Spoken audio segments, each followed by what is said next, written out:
between like Christ and about 300 AD is the latest of the church fathers I read, because once you get Constantine, I think a lot of bad things happened with Christianity and of course the Catholic Church. But so what I'm saying is the timeline that I'm going to talk about just briefly here is testified by all those sources, and it's in sync.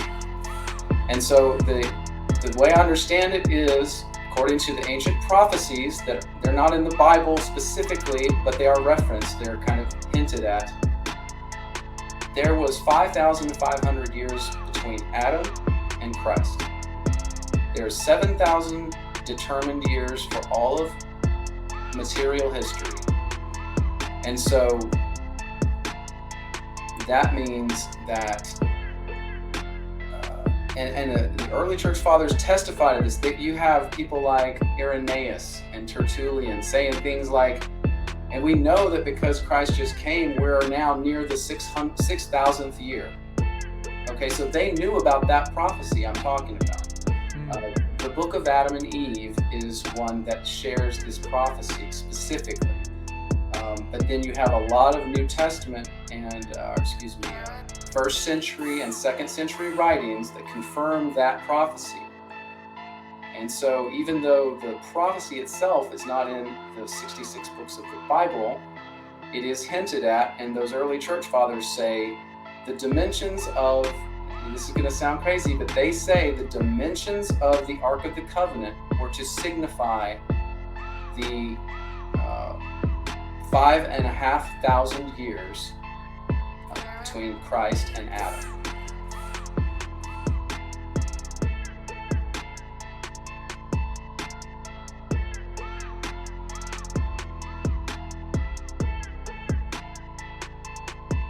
Hey, yo, welcome to the Godcast. Nothing is as it seems. Nothing. I mean, literally, nothing is as it seems. We took authority for truth instead of truth as our authority. The great deception is still to come. Not every human you see is human. A lot of us equate our value in life to the things that we have or the things we're able to acquire, and not the things that we're able to pass on. But just sharing this story allows those people who are just starting out to recognize that there's somewhere to go. Do you find solidarity within the differences, or do you find division within the similarities? And it was a battle for my soul. It's Nuck if you buck meets the gospel. What's up now? Welcome to Godcast, The Goodness Over Darkness podcast. Here's your host, Emmanuel Kingman. It's showtime. Hello, everybody, and welcome to Godcast, The Goodness Over Darkness podcast. I'm your host, Emmanuel Kingman, and Mimi is not here. As you can see, she is with the baby, our grandbaby. So she's hanging out with him right now. It is the eve of Mother's Day. So happy Mother's Day to all the moms out there. Hope you all have a nice time getting pampered a bit and repaid for all your pampering that you do. So happy Mother's Day to all the moms out there. And on today's episode, we had on Special Guest Bible Scribe. Bible Scribe, man, he blew it out of the water. I knew he was going to be great, and you are all going to love this episode. He has a YouTube channel, Bible Scribe, no space in there. He has a website, bible-scribe.com. You guys are going to love it. Biblical timeline type stuff. The beginnings of Christ's return in the clouds, the army of heavenly hosts, or however it is actually described. That's what we get into. We get into a lot of different things, but he covers that in great detail in his stuff. So make sure you go check out all of his stuff. So I want to thank you all for being here. There's so many different podcasts out there, so many different YouTube channels, and you are all here now. So this means a lot to me that you're here. And since you are here, if you could, I would like you to please like the show, comment, share, subscribe, rate and review, whatever you can do to help support the show. It's a free way to get my show on the algorithms, that it'll pop up on people's feeds just randomly and help me reach more people. If you want to financially support the show, you can send a donation to either my PayPal account, or you can go on the website and there's a donate tab at the bottom you can hit, or you can also become a Patreon member, which is patreon.com/goodness-over-darkness. And here, let me put that up on the screen so anyone watching, they can see that. And you can just go there, and for $5 a month, I do a live Q&A every Saturday, and you can just hop on there because I put the link to StreamYard in the comment section of the Patreon. And also, we have a Bible study that we do every Sunday. So for the $3 option, you can join the Patreon and you can watch back the Bible studies if you can't be part of it. It's free to be part of. If you want to be part of it, send me an email with the subject Bible study, and I will add your email to the email list. And I do want to apologize. I didn't do the live Q&A tonight. It's been super hectic. I'll get into a little bit of that stuff in the outro. I don't want to spend the time here talking about that.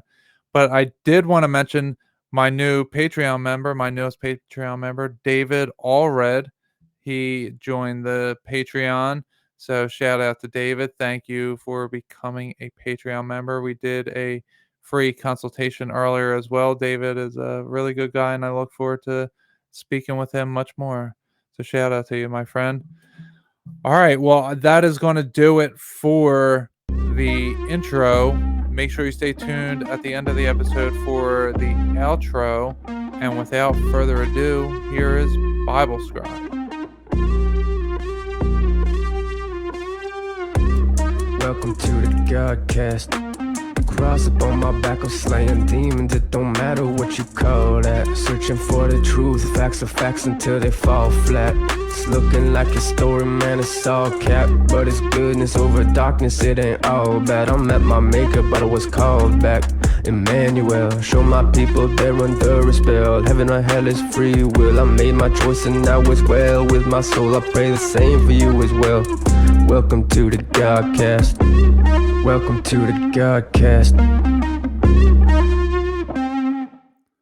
Hello, everybody. On today's episode, I have on a man who has been studying scripture for decades. He has searched through texts from all over the world, from all different time periods and cultures to form his current understandings. He is host of the YouTube channel Bible Scribe. Everyone welcome Bible Scribe to the show. Welcome to the show, my friend. How are you? Hey, thanks, Todd. It's great to be here. It's it's just an awesome privilege to be in front of your audience. So thank you for having me.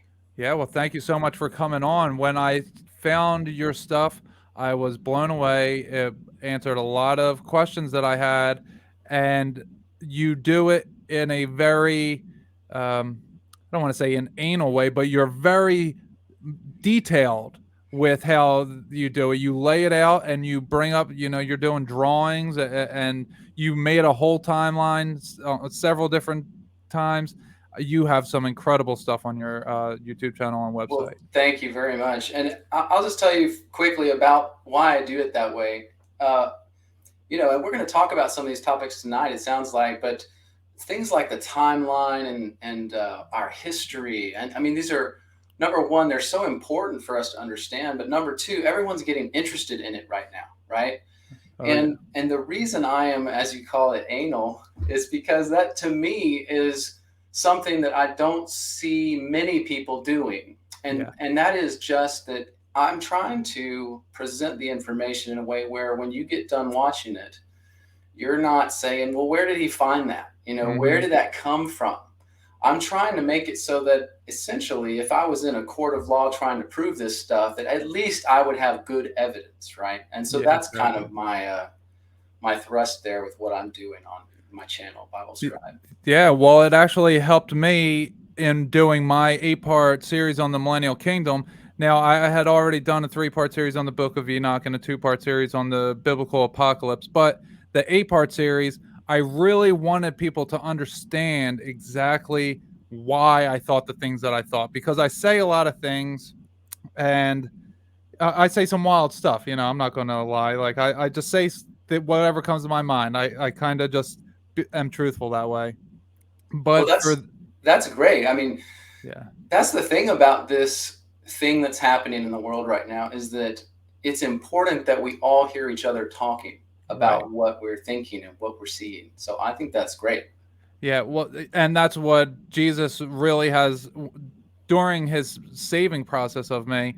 That has been the one thing, is the truth. He's the way, the truth, and the life. The truth is really that's the thing I can hold on to no matter what. So that's what I really stick to. But I also want people to know, like, I don't think this wild thing on a whim. Like, there's a lot of evidence and facts that go into why I think this. And now I want to present that to you, because I take in a lot of information. I know you do as well. It's not easy to find this type of information. You do a lot of digging, and there's not a handbook out there for you to lay it out there. So I try doing that for others, as you do. So it's great that you really motivated me, inspired me to make sure that I am being precise in different things. So thank you for all your hard work. Oh, absolutely. Well, it's a pleasure, and I do it for God, and it's just, like I said, like, it's a privilege to talk with you and share that, because that's what he has told me to do. That's why I'm doing it. So. Oh, well, I love that, my friend. Yeah. All right. So why don't we get into you a little bit, and why don't you walk us through a little bit of your past, of how you came to Christ and how you got to researching the biblical timeline? Yeah, so my testimony starts really young. And so it's going to be one of those testimonies I think some people hear and they're like, well, that couldn't have been real. That couldn't have been genuine. I was literally 3 years old when my dad tells me I was really asking questions, and he was trying to answer them for me. And I will say this, I believe God gave me a really good father, who is a man that, unlike some parents who are just like, do what I tell you to, do what I say, he wanted me to understand everything. And he wanted me to understand the Bible, and he wanted me to understand, about God and Christ and all these other things. And he took time with me to share me what's in there, and really instilled in me this this idea that this whole relationship between me and God is about me and him. It's not about anybody else. And it's not about my dad. It's not about my church. So for some reason, that really stuck with me, even at a very young age. Now, I don't remember what happened when I was 3 years old, right? But I knew at that time that God was the real thing and that Jesus was his son, okay? Those two things were always a cornerstone for me. So to breeze through my childhood and growing up, I was in mostly Southern Baptist churches. In general, we actually visited around. I was in some Presbyterian churches.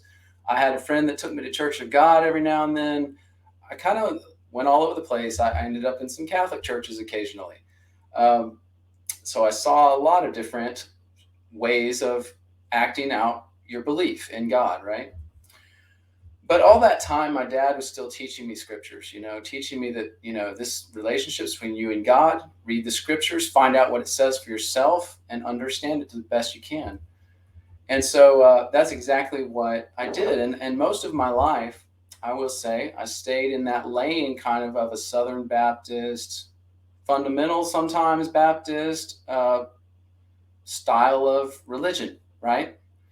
And so, but again, it never for me was about the church. It was never about the denomination.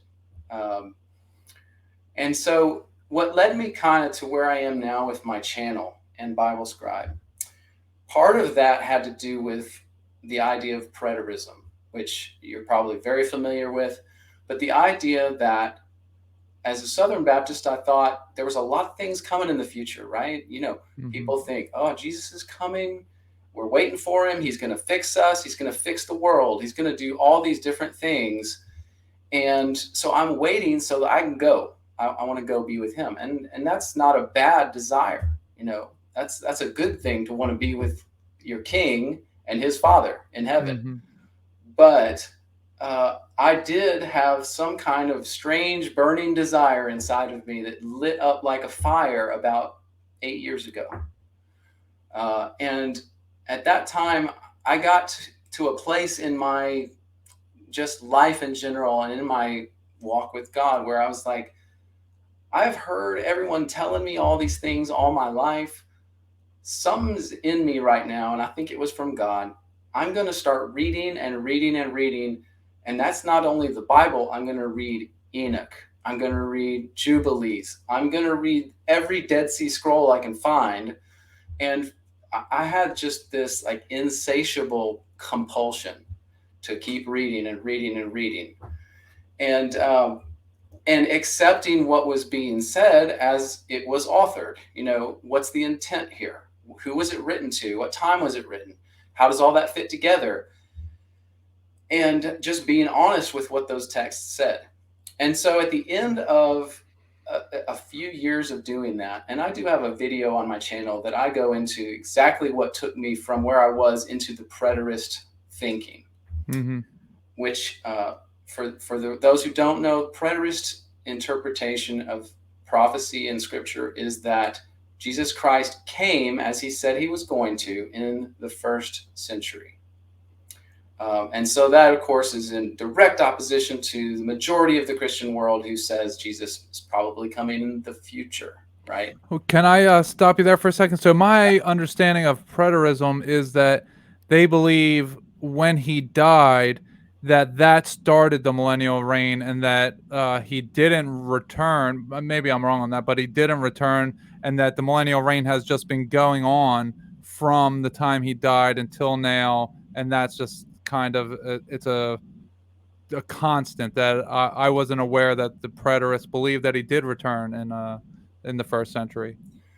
Yes, and you know, just like any other belief system or doctrine, there's a lot of flavors, Right. Okay. right? And my particular flavor is pretty unique in some regards to most of the people I listen to.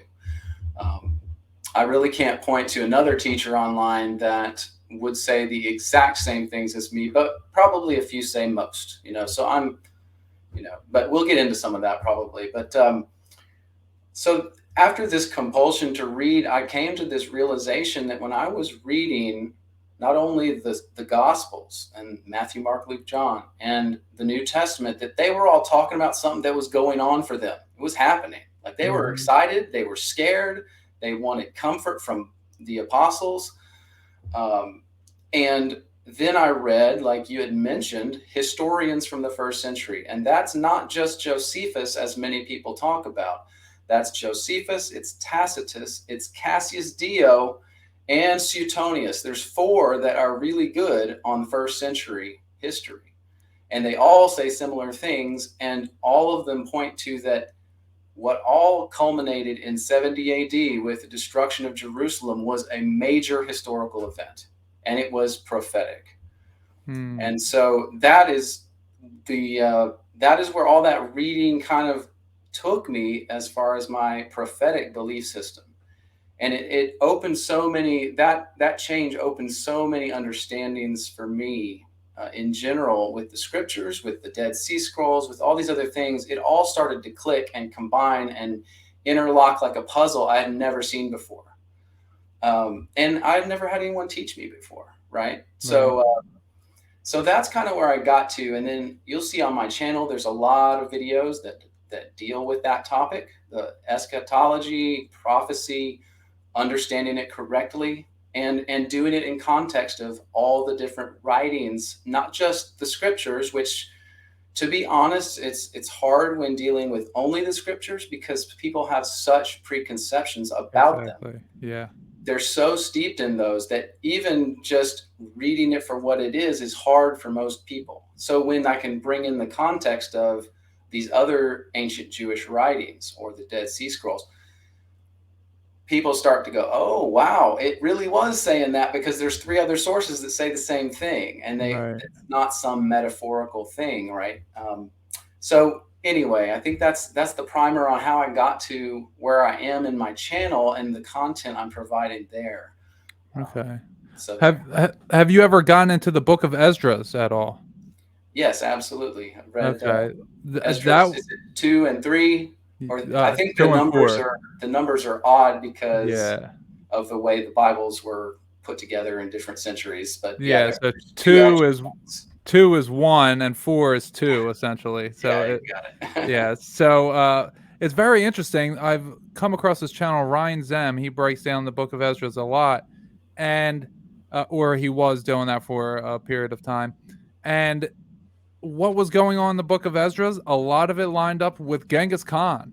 I mean, it's just very weird. Like, I don't know why it lines up so well, but it does. That Genghis Khan actually fulfills like the first 4 seals of Revelation being broken. There's a lot of weird stuff with that part, but That's it's interesting. yeah, it was almost like the Book of Ezra was written much later, like maybe in like the 1200s that it was being written, rather than way back 2,000 years ago or whenever it's claimed to be. It's just very interesting stuff. Esdras is a good one. I have never taken that tack with it. I do believe at this point that it's an early writing of the same vein as the time frame of. I don't like. It's hard because the scholars lump writings together as far as when they date them based on certain criteria that I don't agree with. Okay. So they'll take Esdras and Baruch and a bunch of those books and Enoch too, and they'll say that was 1st century or just prior.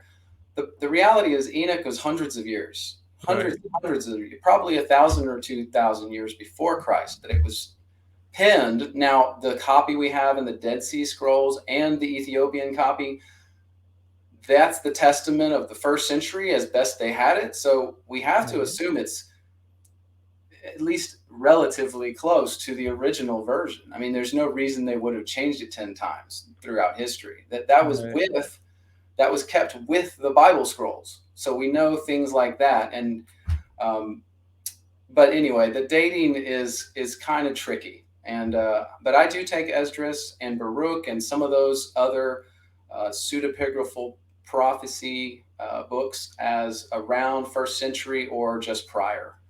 Okay. All right. Yeah, it's very fascinating. Like you said, Enoch, it would obviously, even if it wasn't written down, it was an oral tradition that was passed down. Enoch, he was 1,000 years before the flood. So, we're talking 3,000 plus years before Christ. And on my series, I broke down the Son of Man. I spent 45 minutes referencing the Son of Man references that are on there. And this is 3,000 plus years before Christ arrived. That's what really changed me when I was trying to find out about the Anunnaki story for my podcast. I'm trying to interview people, and what comes to me is the Book of Enoch. And God kept shutting all these doors. Every time I tried emailing someone about Anunnaki, they never responded or whatever. The Book of Enoch just kept being thrust in my face. Break that down, break that down. I did it over and over. And finally, I was like, oh, this is Anunnaki story, but from the human perspective. The Sumerian tablets are from the either enslaved individuals from the fallen or the fallen themselves, which are the Anunnaki. It's all one and the same. So it was very interesting that God kept thrusting the Book of Enoch. He's like, this is your perspective. This is what you want to know. It's super interesting how God works that way. Has he ever worked that way with you during your studies? Absolutely. I mean, heavens. And it's funny to me that God was showing you Enoch because, in fact, I just did a video on, it's called Anunnaki in the Garden of Eden. Oh, wow. You might be interested in. I absolutely am. But I mean, God does speak to us, and he speaks to me. My experience is that it's like a whisper. And if it's very quiet, and if you're not used to listening to it and acting on it, then it just seems like you think that was nothing, or I thought that, or I said that to myself. Well, the reality is, like, some things that come to me like that, I'm like, why did I didn't think of that. That's not me. So when that happens to me, I'm always judging that. I'm being careful and discerning, because there are spirits out there that are trying just as hard to get you to do stuff as God wants you to do stuff. So you have to be careful.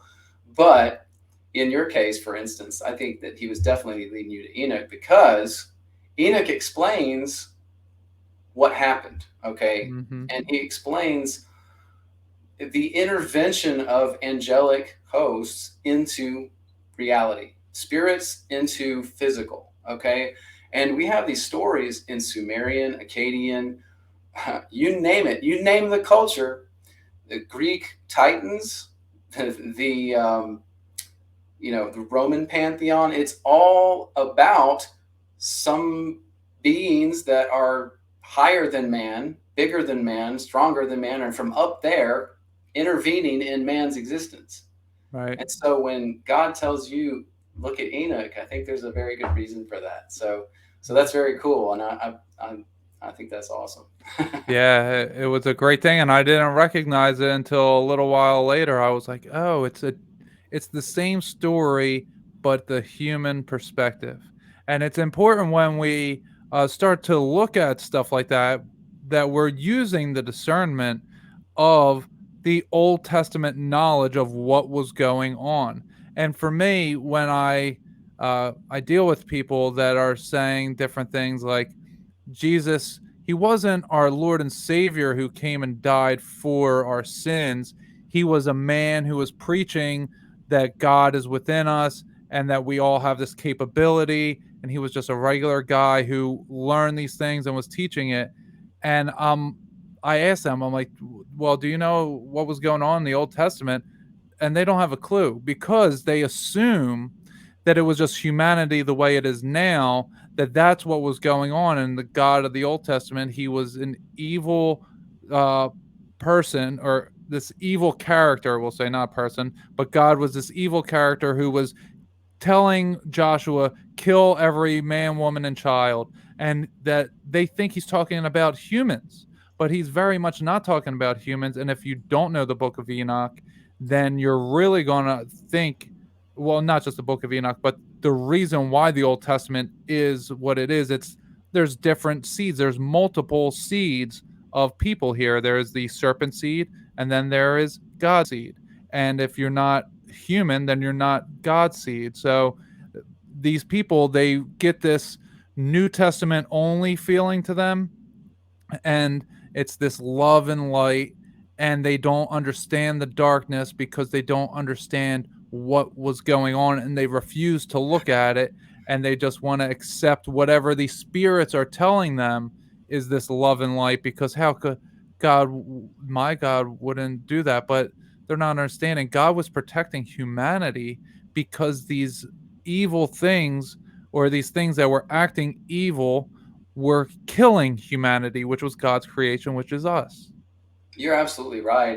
And some of those people, I kind of want to say to them, although this doesn't work, but I kind of want to say, I think if you were there before the flood, you would understand why he sent the flood, because it was bad. It was bad. Like you said, I mean, giants are the least of the problems. There was cannibalism, so much so that humanity was dying out. There was crossbreeding left. There was crossbreeding with animals. This is, by the way, people listening, this is not just me spouting off. This is in the texts. This is written down. Dead Sea Scrolls, Enoch, Jasher, a bunch of these different books, and early church fathers corroborate these things. And I have done that research too, read the early church fathers. So when I see this stuff, it's like, man, if we just read these things, we'd realize, no, we wouldn't want to be fighting the Nephilim in that time period and pretending like it was just like it is now. It wasn't. Right. And God had to do something. It was bad. Right. Like when we look at those Egyptian gods, the dog-headed beings, the bird-headed beings, like they were literal. They were very much real things that were walking around. Like you said, it was a mixture of DNA. And that's exactly what the Bible and the Book of Enoch say, is that the fallen were mixing the DNA of the birds, the bees, the reptiles, and the humans. They were mixing everything up so that and people are like, oh, no, that's just a metaphor. That's just metaphorical because the guy, he was dog-headed. You know, if someone's pig-headed, you know, they're bull-headed. Like, no, that was a literal thing. And now we have these terms because those beings that were pig-headed, bull-headed, that's how they acted. So we have the word for it, but everyone does it in reverse. They think our words are the truth and that the other stuff, that's just nonsense. It's metaphorical. That's true. And that way of thinking, by the way, is something that it's hard for me to get across to people. But when you read the old texts like I have, and you go through them and read them all, you don't see that kind of metaphorical statement or idea that we have. It's modern. That's like within the past century or two modern. They didn't do that stuff back then. They didn't say, like you said, he was bullheaded. They didn't say that kind of thing. The writings they wrote were supposed to be records for history to be kept. Exactly. And tell the stories so no one forgets them in the future because it was bad. We don't want people to do this stuff again, right? Right. So, yeah, they didn't do it that way. They didn't think like that back then, really. They wrote very practically and intentionally. Right. And it's funny, if you look at the Bible as a history book rather than religion, see what the rulers of this place have done is they have made us think that religion is something, it's a belief system. That's what they have really done to us. The religion, but religion is tradition. That's what the word religion, I can play basketball religiously. I can wash my clothes religiously. Every Sunday morning at 10 a.m., I'm washing my laundry. That's a religious thing you're doing.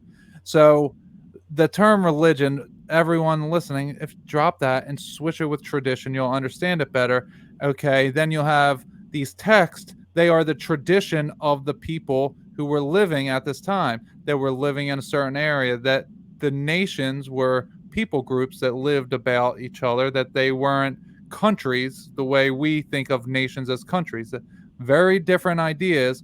So it's this word magic that things are said and people now apply those ideas. So I forget what I was winding up to, but it's this idea that religion, that the Bible is a belief system, that it was stolen from Sumerian tablets, the much older Sumerian, but it's history that was being talked about by Sumerians. History is talked about by Egyptians. History was talked about Greeks, Romans, and by these Jewish people that were probably not Jewish people, Hebrew people, I'll say.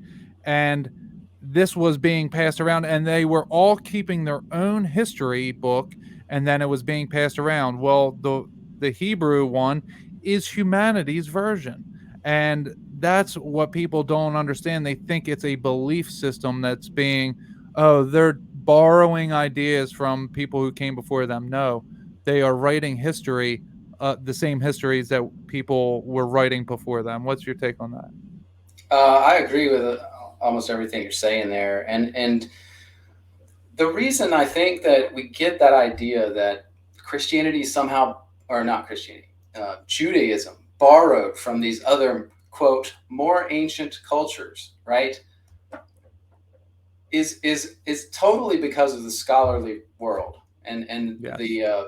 And they are not Christian scholars, and there's a lot of them not Jewish scholars. They are secular scholars. And I don't know what you think about carbon dating, but that is used sometimes for the dating on some of these texts. For instance, what was the huge Akkadian cache library that was found within just like the past 30, 40, 50 years? It was all mostly Gnostic texts, but they date those, including a bunch of Sumerian and Akkadian texts, before Judaism. Well, the problem is Judaism was so prolific, and the Hebrews kept such good records that they didn't have the scrolls from 4,000 years before Christ, because they copied them all the time. They had fresh copies. It's like, why would they have 4,000-year-old scrolls when, number one, their language changed a couple times, and number two, by the first century, they were in Greek. They made a copy in Greek called the Septuagint. So it's like, why would we be looking for a 4,000 or 5,000-year-old script from a Hebrew when their religion is still intact? We don't have the Sumerians intact anymore. So their scrolls are old because they hid them in a bunker when they all got wiped out, and they sat there for 2,000 years.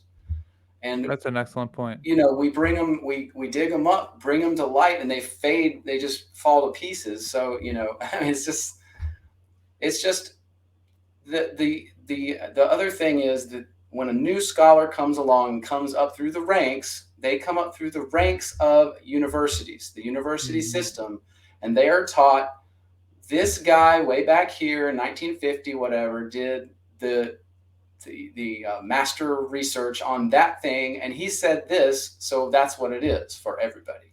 And they don't.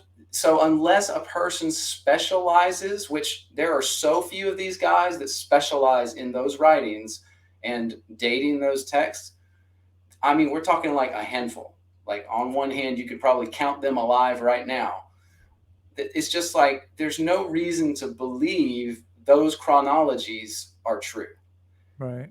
And there just really isn't. And I wish I could make that point a little better with examples or something, but I'm just, based on what I've seen, what I've read, it just doesn't wash for me that they say Judaism was somehow born out of or came from these other religions. It just doesn't make any sense to me.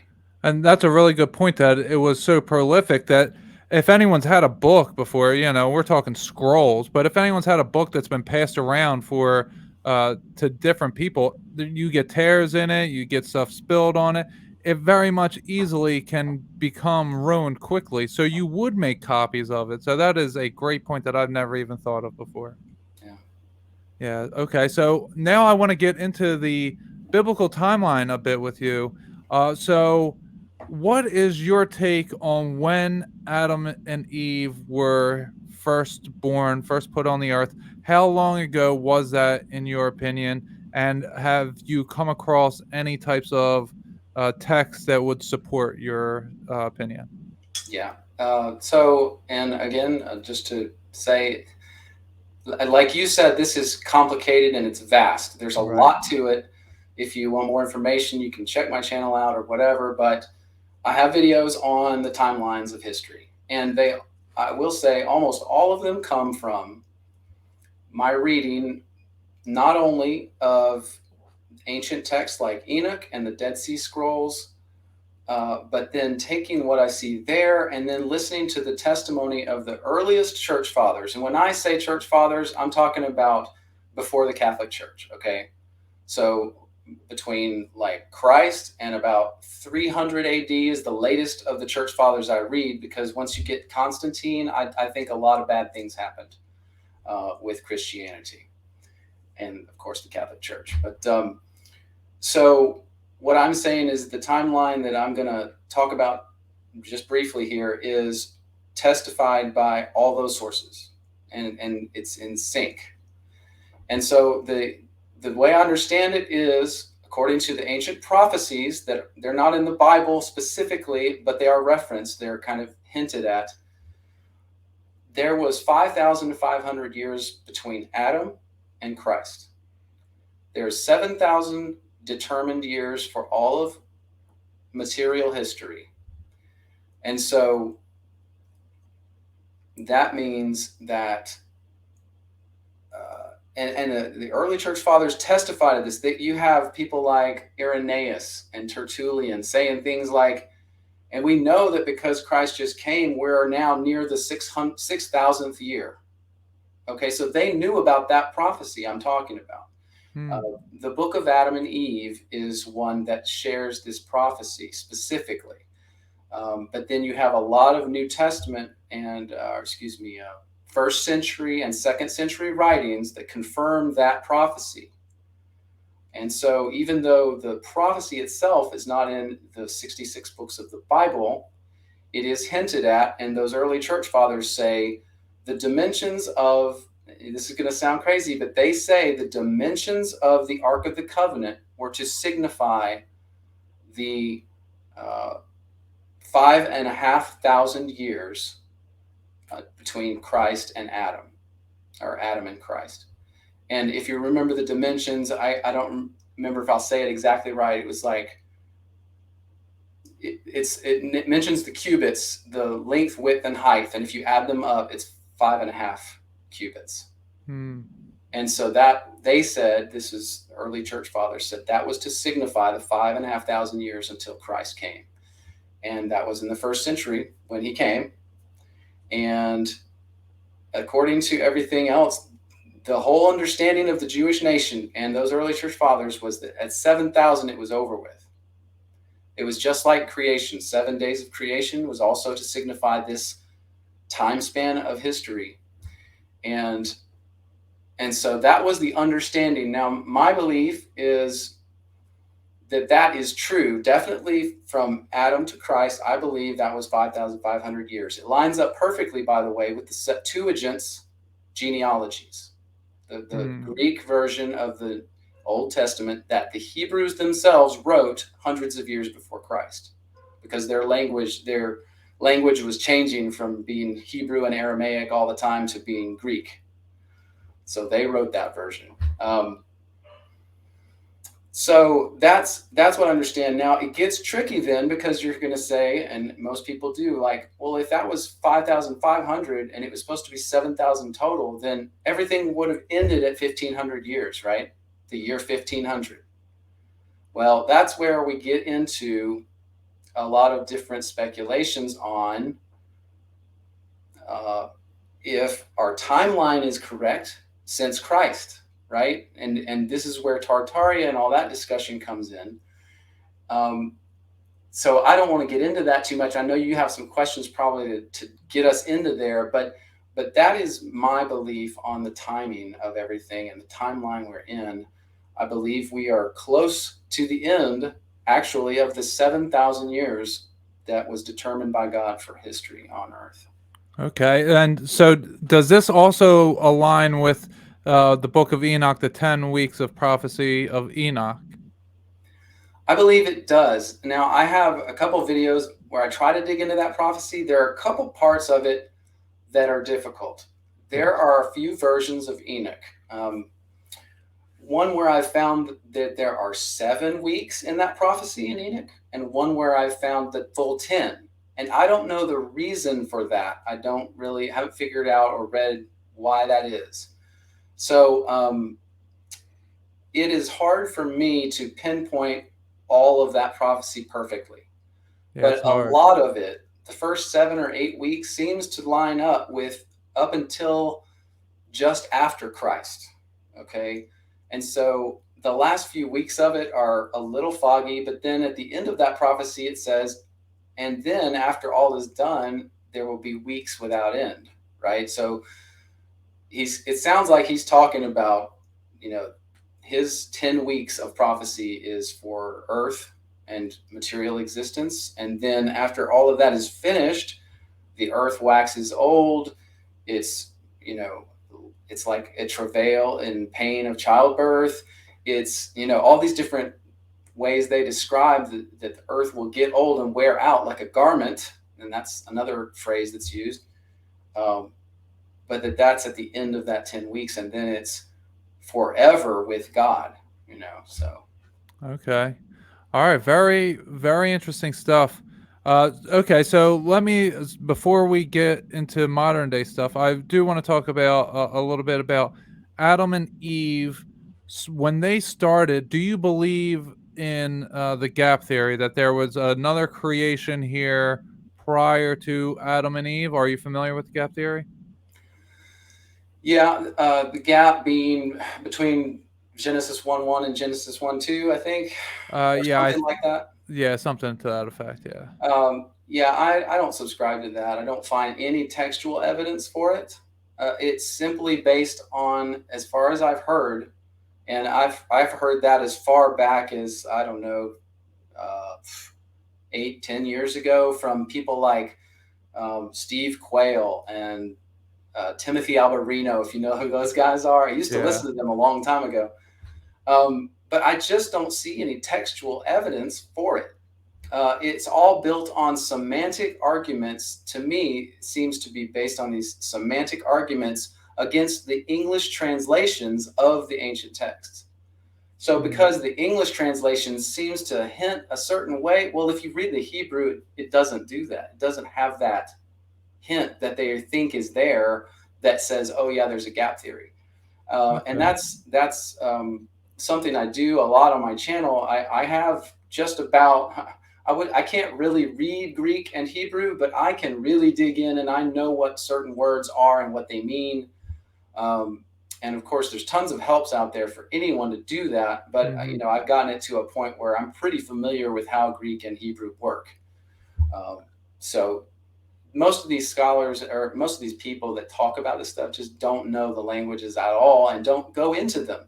They use the English translation as their basis. And sometimes I think we just get into trouble with that a little bit. Yeah. Yeah, Timothy Alberino is very interesting, some of the stuff he says, and some of it I'm just like, yeah, there's no way I believe any of that. No, and I really, by the way, I don't have anything against those guys. I think they're wrong on a lot of things. I think they have, like you said, some great ideas, and they do some good things. I used to be so into listening to those guys. Yeah. They, helped me a lot with my understanding of things like we've talked about, the giants, the Nephilim, and that whole epic of history. And so, I credit those guys for what they're doing, but I do think they have some things wrong. Yeah. Okay. So when I think of there was possibly a creation here before Adam and Eve, it's based around Cain being afraid he was going to be murdered when he was kicked out of the garden, and that God had to mark him, and so that if anyone did kill him, that they would receive 7 times worse, or however it's actually put. That's why I have some belief that there was a creation here prior to Adam and Eve. Have you ever gotten into any of that type of stuff? A little bit. I mean, I think that, are you kind of hinting at the serpent seed theory and how Cain's line was from Eve and she had mated with Satan in the garden? Yeah, maybe not Satan himself, but yeah, one of the serpents. A fallen angel or something. Yeah. Okay. Yeah, I mean, I have heard the theories. Again, that's one of those things that I have not seen a lot of textual evidence for. I think that most of the serpent theory stuff, if I'm not mistaken, I heard someone say it was from the Kebra Nagast, the Ethiopian kind of scripture. But when I looked in the Kebra Nagast and read it, I didn't really see it. So I just haven't really dug into it very much. Okay. But it, it's an interesting idea. I'm not 100% sure that couldn't have happened, but I don't have a lot of evidence for it. And like we talked about before, I'm trying to build evidence that I can really present. So if you know of some, I'll look at it for sure. Yeah, no, I don't really have too much. I have some ideas of, well, firstly, English is like this magical language. So when we look at certain things like, okay, the snake, the serpent was made to crawl on its belly because of what it did. You look at the word dragon, it's dragging its body, it's made to crawl on its belly. They were flying, and then its wings were taken away, and then it had to crawl, and then we called them dragons. I know that wasn't in English and all, but it's a funny way that it all works out. So no, and one other, what was I gonna shoot? I think I just lost my train of thought. Okay. Well, so I'll hop back in. So Jesus does say at one point, he says, ye old vipers, from the line of, I forget exactly what it is, but he's saying from the one who killed Abel, the righteous Abel. And so he's talking about, who he's talking to, the Pharisees, came from Cain. And I will say this, this is what I was going to say. I just remembered. Okay. There are some, I believe, Talmudic or rabbinical writings from not very long ago. I mean, in maybe the Middle Ages or forward, that they have talked about and suggested stuff like that too. But like I said, I really focus a lot older than that. So again, that's why I haven't run across it as much. But for your listeners, if they're interested, I think it's in some of the Talmudic and Hebrew rabbinical writings as well, Midrash and stuff like that. Awesome. Thank you for that. Sure. All right, so moving along a little bit. So the flood, to you, when do you think the flood was according to the biblical timeline? Maybe you could even say how many years ago? Was it 6,000? Was it 4,000? From now? Well, because I don't trust our chronology since Christ, it's hard. Yeah, that's a But good point. I do think that it was at about 2400 BC. Okay. Before Christ. That's what I believe. If you take the Septuagint timelines and chronologies and do all that math and stuff, it comes out to about that time frame with the ages of those who lived before the flood. Because it was definitely so much longer than after the flood. Yeah. All right. Okay, that's interesting. That's what I have come to understand as well, is about 2400 BC. I just wanted to see where you stood on it. Okay, so now you've said a couple times, and I've said it many times on my show, we don't know what year it is. So like, we don't trust the timeline. So do you have any opinion on what year it could be? I mean, well, what year? I think since Christ, my gut feeling right now is that it is about 1500 years after Christ. Okay. That's my gut feeling. I don't know. I'm not to the point where it's between 1,000 and 1,500, I think, somewhere. For one, I think it has to be 1,000 years after Christ, because when Christ came, and there's a lot of background to this, so people are going to hear some of this. They'll be like, what? That guy's nuts. But when Christ came, he went around preaching, repent, believe, the kingdom is at hand. When he went to heaven after he rose again, that was to establish the kingdom. He said, I'm here to establish. Like, it's here now. He said, it's here. He established that kingdom. That means the millennium started. Okay. And Revelation chapter 20 talks about the 1,000 years where Satan was bound and he reigned. Now, he said many times, and this is what I truly believe, he said that was a heavenly kingdom. So my belief is that he went to heaven to start that kingdom, sat on his throne next to the Father, as the scriptures say, and reigned there with the saints who had died in the first century before 70 AD. Those saints went to be with him and reign on thrones in heaven for that 1,000 years. That 1,000 years is now finished, and that we are now in this, what is called, many people talk about the short time period between when Satan is loosed at the end of 1,000 years and the end of all things, the final judgment. Okay. And so we would be placed in scripture, in the Bible, in the middle of chapter 20 of Revelation. That's my belief. Now, again, you won't find many preterists that truly believe that, but there's more now. There's a lot more. I mean, I talk to people all the time that are thinking that now, especially in the light of current events. Right. But so that's part of why I know that, or feel that strongly, that we have to be currently after 1,000 years after Christ, more than 1,000 years. But because of all the distortions in the chronology and the things that you and I have been studying and learning about, it seems like we've lost between 500 and 1,000 years. And so it's not 2022. If we were being honest and sticking to years from Christ, I think it'd be about 1,400, something like that. That's just my guess. We are in complete agreement. What always comes to me is that it's like 1,200 or 1,300. That's just like the first, like when I intuitively think about it, that's like the first thing that comes to me is like 1,200, 1,300. But it's very weird to think about, because when we think 1,200, 13, Robin Hood comes to mind for me, that type of style of living. But yeah, I definitely agree that the 1,000-year reign has occurred and that we're in the Satan's short season. That I very much feel. I think it's obvious, like you said, with the current events, people are openly Satanist, people are openly Luciferian. Science is the religion of Luciferians, It's their tradition of trying to understand the world without God because they think Lucifer is God. It's a very weird thing. And then we have like the Dark Ages, 500 to 1500, 1,000-year period called the Dark Ages. And this world is inverse.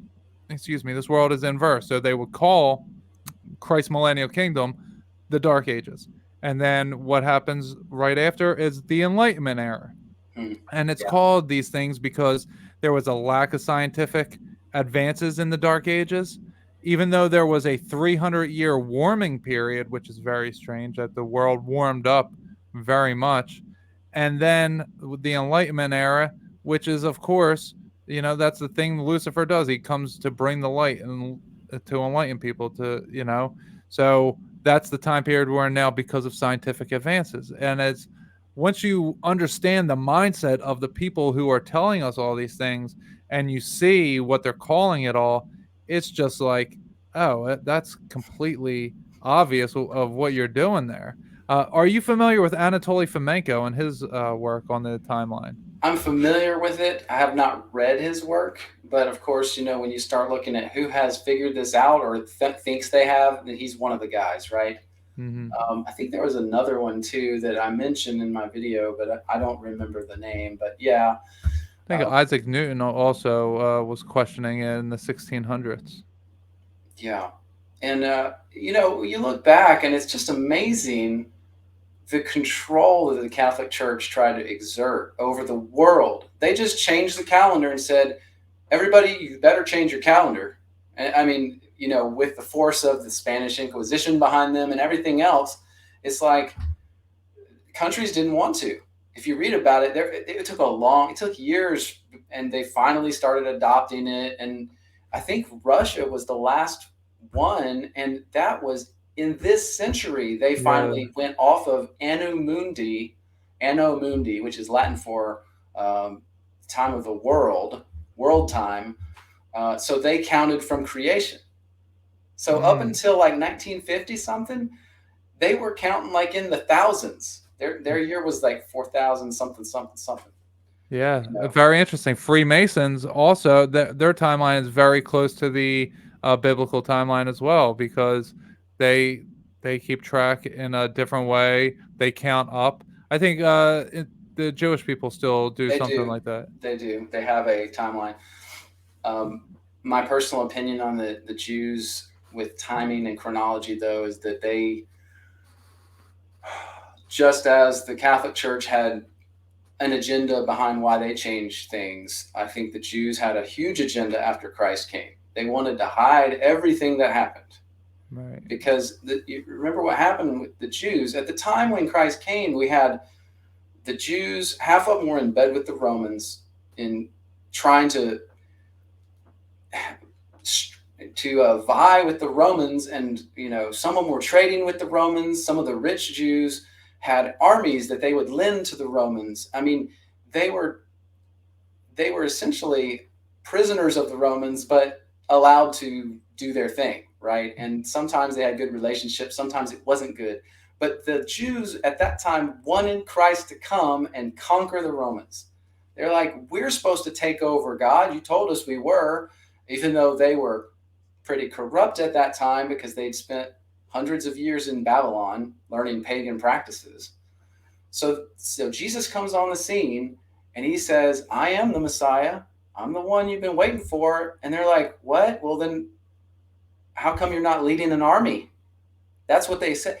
If you remember, there were these groups of Jewish zealots, and they were trying to start wars with Rome to bring the Messiah. That was the point of what they were doing. They're like, we know it's close. We're going to bring the Messiah by fighting the Romans, because they thought that was what the Messiah was supposed to do for them. Right. They wanted to conquer. And when Jesus came and said, my kingdom, it's the heavenly kingdom. You have to be spiritually minded. You have to repent and believe. All these things, they didn't like that. They didn't like that. They wanted to fight. They wanted to win and conquer.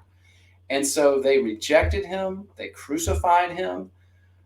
They did all these things. And then afterwards, we have records of the church fathers saying, the Jews are now trying to change their own texts to hide what happened. And I could find those quotes for you, but they say that the Jews were changing their texts, the Hebrew texts at that time. So beware. And some of the early church fathers said, you should be looking at the Septuagint because we all have it and we know it's right. So that's one of the interesting things too. I think the Jews are as guilty as the Catholics of changing things and trying to mask and hide what happened with Christ because they don't want anyone to know. They didn't want anyone to know that they screwed up.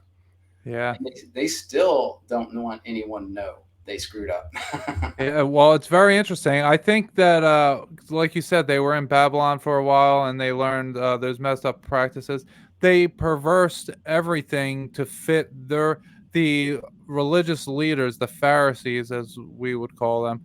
They wanted to be worshipped, essentially. They wanted to be up on a pedestal and they wanted to have these riches and so on and so forth. And to me, when I look at it, I'm like, that's the synagogue of Satan that infiltrated that religious group because Satan knew that Christ was going to be a Hebrew, because the Hebrew people were the people that were created directly by God. They were the line of Adam directly, Adam and Eve, or the line of Seth, I guess, at that point. And so the synagogue of Satan really wanted to be worshipped, and they didn't like that Christ was calling them out. And there were actually several times where one time specifically where he's arguing with them, and they're saying, well, our father's Abraham, and he goes, your father ain't Abraham. He calls them out. He goes, you're the synagogue of Satan. You guys are not from Abraham, that you are liars and you have been sneaking around. And that's really, to me, what it really boils down to is the things got perverted, like you said, with Catholicism, with Judaism. The top, like today, the top gets perverted and everyone gets led astray who are following men instead of following Christ. Like you're saying here, what Christ wanted, you have to have a heavenly mindset. What are you doing now? And you imagine heaven, is what you're doing and thinking and saying, is that going to get you into heaven? Is that going to usher in heaven here? And you trying to conquer other people? That's not going to do it. You have to be that mindset, and everyone has to be that mindset in order for it to come in. So I love all that you just said there. And I'd like to caveat it a little bit and just say this, because I don't want anyone going away thinking that I hate the Jews or anything like that. I do not. The Jews, modern Jews, have every right, and I want them to come to God and acknowledge who Christ was. And I want them to be in the kingdom just as bad as I want me to be in the kingdom, or any other group of people. But they have to accept that. They have to do what Christ said, repent and believe, which I have done. And so it's like, I have nothing against the Jews except don't be the synagogue of Satan anymore. Yeah.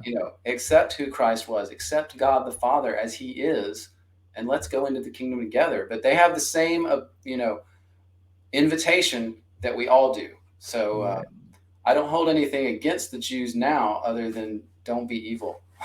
Yeah. No, that's perfect. Okay, so I want to get into your work on Jesus's return. So before we do that, quick question. Have you ever come across anything that said specifically Jesus would only return once, that there would be a second coming and not a third or a fourth or so on? Is it he only returning one time? The way I understand the scriptures, and I always go back to them, and I did actually a video named this very thing, is there a second coming of Christ? But when I look at the text very clearly and carefully, I don't see him talking about two comings, and I don't see the prophets prophesying that a Savior or a Redeemer or Shiloh or the Anointed One would come two times. Not in the way that the prophecies are talking about. That redemption of what Christ did in the first century when he died on the cross was that was a one-time event, and that was the coming that I hear in the prophets, and that's the coming I hear in the New Testament. That plus what transpired over the next 40 years to 70 AD, that whole time period was just the pivotal moment of history. So I would say that I do not see in the scriptures a allowance for another coming of Christ in that way, to redeem or to save, or as some people believe in a rapture, which we could talk about that, but I don't believe in a rapture per se. That's not, as I see it, going to happen again. Now, I allow a little bit because there's a lot of talk in the end of Scripture about the final judgment, the great day of judgment for all mankind, under the sea and above and on the earth, every man. And that is, it is possible that Christ will be involved in that. He's involved in almost everything God does. In fact, the way I name or call Christ in my videos is he's the executor of God's will. He's God's CEO. So God wants to do something. He says, Jesus, go do it. In fact, that's what John says about Christ's involvement in creation itself, that he was involved. So I leave a little allowance for the possibility that at the end of this material existence, when the earth waxes old and wears out like a garment, that in that judgment, a final judgment of all mankind, that Christ would be involved. I can see that. There is allowance for that in the scriptures and the writings, but not for another coming and not for a rapture like people think of that, if that makes sense. The return in the clouds and bringing the armies. Right. Those two statements, the return in the clouds and the bringing the armies, to me happened in 70 AD. And it's not metaphorical, okay? When the angel said to the apostles, when Christ rose into heaven, he said, he's going to come back the same way he's going up. Well, how is he going up? It just said he goes up in the clouds, right? He's going to come back in the clouds. Now, a lot of people will twist that verse to say, oh, it means he's coming physically. He's coming physically down to earth again. No, that's not really what the angel said. He said in the way he's going, he'll come back. So he floated up, he might float down. That's the best we can do with that. But I do believe in 70 AD, as the historians testify, that people were seeing things in the sky. Not only was there multiple eclipses, they saw heavenly armies in the sky occasionally. I mean, there are testimonies of this. There's the earthquakes. The Roman soldiers, even in Titus's armies, saw such a great storm on the final day of the battle that they all thought this either was the end of the world or it was some great omen of some bad thing that was happening. And that was right before they burnt the temple down and killed all the Jews in it. Okay. It's like, you can't make this stuff up, but that's what these historians all say happened. And these are non-Christian historians, correct? Non-Christians, either Jews or Romans saying this. And so, yeah, that statement you made that he comes in the clouds with armies, that stuff was kind of attested to, especially if we have, like you said earlier, a heavenly mindset. Not only was there a huge judgment at that time against the Jewish nation who'd gone astray, but there is all this talk, even in the book of Enoch, which you've read, if you know the prophecy of the sheep and the bulls, it's about chapter 92 where that starts, but he talks about the entire history of the Jewish nation up to Christ, and he talks about Christ in an allegorical context as sheep and bulls and goats and all these different animals. Well, there are these angelic beings called the shepherds in that prophecy, and these are the principalities of the nations. They're angelic. When God separated the nations at the Tower of Babel, he put an angelic principle over each one, the kings or princes, if you will. And at the time of 70 AD, he had to bring his armies back. And this is spiritual because, as Enoch says, and the Old Testament says, he had to wage war against those principalities because some of them had also gone astray. And that was part of why the Jewish nation had gone astray, because particularly Babylon's principality and some of those others in the surrounding nations were, as the writings put it, dealing treacherously with God's people. So this time in 70 AD was not just this physical thing where Jerusalem got destroyed and the Jews died, but there was battles being waged, and we see that in Revelation in chapter 19. These are battles against the principalities of these nations to assert Christ's authority as the king, the inheritor of all nations. And we've seen that in prophecy again and again too.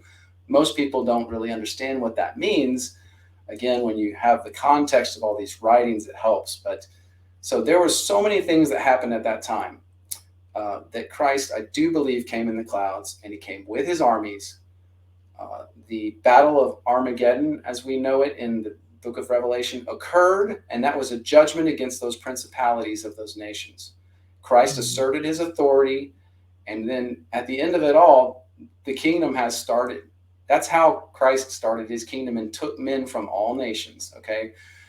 So I think I may be saying too much. I don't want to confuse, but there's a lot that happened at that time. And again, I just don't think that any of those prophecies surrounding that stuff talk about anything past that time period. In fact, I think it's in that last video I did on the Anunnaki, or one of my recent ones, that there's one of the writings that says any man who prophesies after that time period of those fulfillments is not a prophet and should be stoned to death, because it says every man will know that the prophecies have occurred at that point. And if any man goes out prophesying, then he will be killed. Wow. Yeah. That's, yeah. Go ahead. No, you go ahead. That's incredible. So I am familiar with somewhat. I haven't done my own research into it, but I've come across different people who have talked about Tacitus and Josephus and the other historians you mentioned. I don't even remember their names offhand, but that they mentioned seeing armies in the clouds surrounding the cities in approximately 66 AD, exactly as it is described that would happen.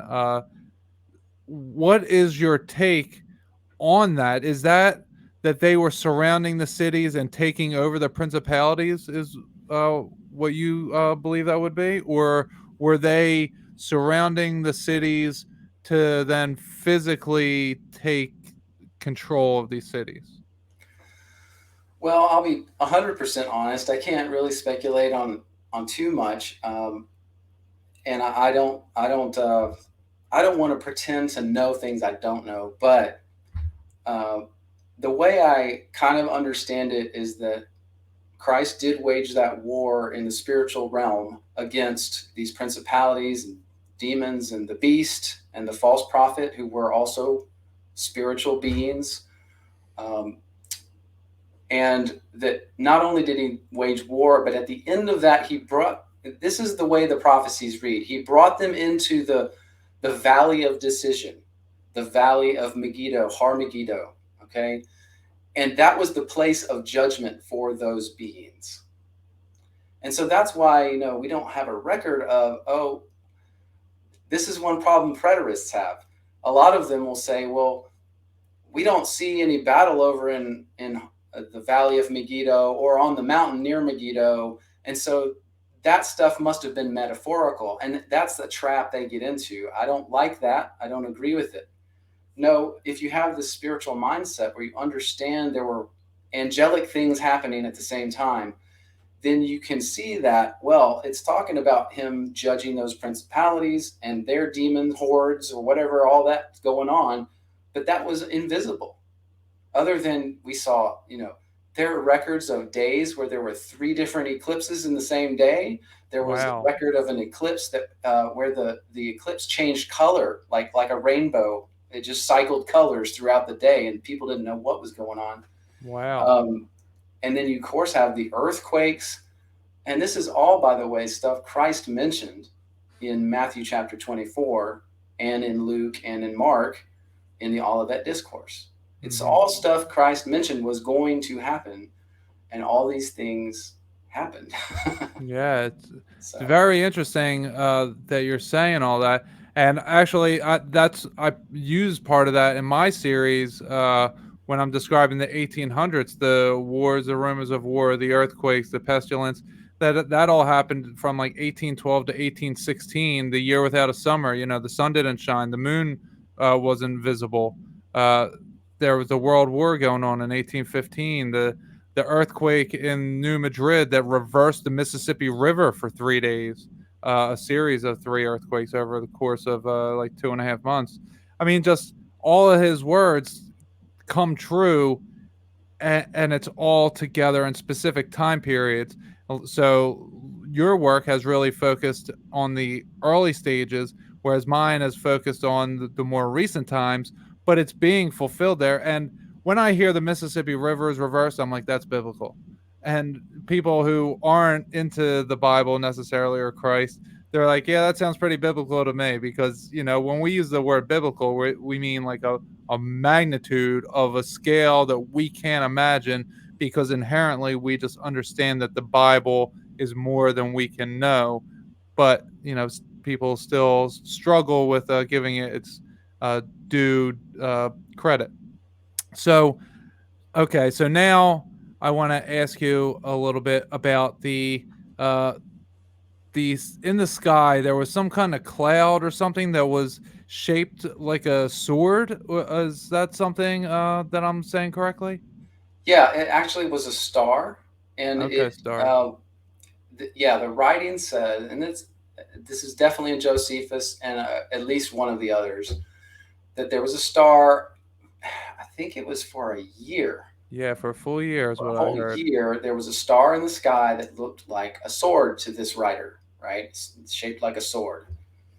Well, I just think that's interesting. I do make the point in my videos, like a sword, if you turn it with the hilt at the top pointed down, looks like a cross, doesn't it? Yeah, exactly. Yeah. So it's interesting that, you know, maybe the interpretation of the person seeing it said sword, maybe I don't know for sure, but it's just interesting. But yes, that did occur. It was supposedly in the sky for a whole year, a big star that was very bright, brighter than any other, and looked like a sword or something like that.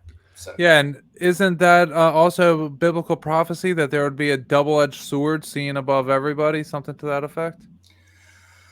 well, I'm not too sure. I know I know there's the verse, of course, that it says the word is sharper than any two-edged sword, dividing the soul even to the bones and marrow, right?